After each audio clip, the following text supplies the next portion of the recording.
Corbyn fel arweinydd newydd? Peth da neu peth drwg i'r blaid Lafur? Dwi'n mynd credu mae'n bosib arweinydd aelodau seneddol blaid Lafur parhau fel arweinydd pan fod 80% o aelodau seneddol Llafur wedi dweud bod nhw eisiau cael gwared ond fo. Dwi'n mynd credu, so mae gen i broblem mawr, dwi'n mynd gweld ffordd allan o'r broblem ar hyn o bryd, ond mae gen i rhyw fath o constitutional crisis, fi'n credu. Achos mae gen chi wrthblaid yn San Steffan sydd jyst ddim yn gweithio, sydd ddim yn rhoi unrhyw wrthwynebiad i'r llywodraeth, sgen nhw ddim polisia cadarn lle mae'r blaid yn dod i gilydd i gefnogi, so mae o'n llanast tu hwnt. Ond mae'r aelodaeth wedi siarad, mae'r aelodaeth yn amlwg eisiau Jeremy Corbyn wrth y llyw. Ydy e'n gyfrifoldeb wedyn ar yr ochr falle mwyaf dde'r blaid, yr ochr sydd ddim yn cyfnod i Corbyn i uno a i fynd tu ôl iddo fe?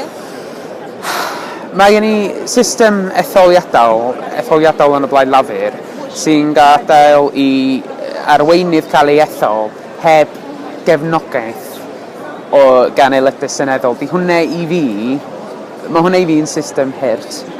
Sgennau i'm ateb o i ddeud beth sy'n dod nesaf, ond syniad bod bawb yn medru dod at ei gilydd unwaith eto a gweithio gyda'i gilydd, dwi'n mynd credu bod hynny'n digwydd. Dwi'n mynd credu bod yn bosib. So mae'n sefyllfa peryglus i'r blaid, ond hefyd i'r gwlad. Diolch yn peth da i Brydain bod gen i llywodraeth heb wrthblaid. Mae toriaid fel George Osborne wedi bod yn dweud hyn y dyddiau diweddar, yn dweud bod ddim yn peth da i'r ceidwadwyr, bod gen nhw ddim wrthblaid gryf yn y tŷ cyffredin. Sgen am ateb, ond mae o'n sefyllfa beryglus iawn i'r gwlad, nid ond i'r blaid, ond i'r gwlad fi'n credu, a diolch yn sefyllfa hapus o gwbl. Llafur mewn llanast, fel wedych chi. Ble mae hwnna'n gadael y blaid yng Nghymru? Ydych chi'n gweld falle blaid yn torri bant a creu plaid annibynnol? Wel, mae rhai bobl yn dweud bod hwnna'n opsiwn. Dwi'n mynd gweld beth sy'n hwnna'n newid mewn ffordd. Mae'r blaid yn Nghymru yn y cynulliad yn annibynnol o ran beth sydd wedi cael ei datganoli i Gymru.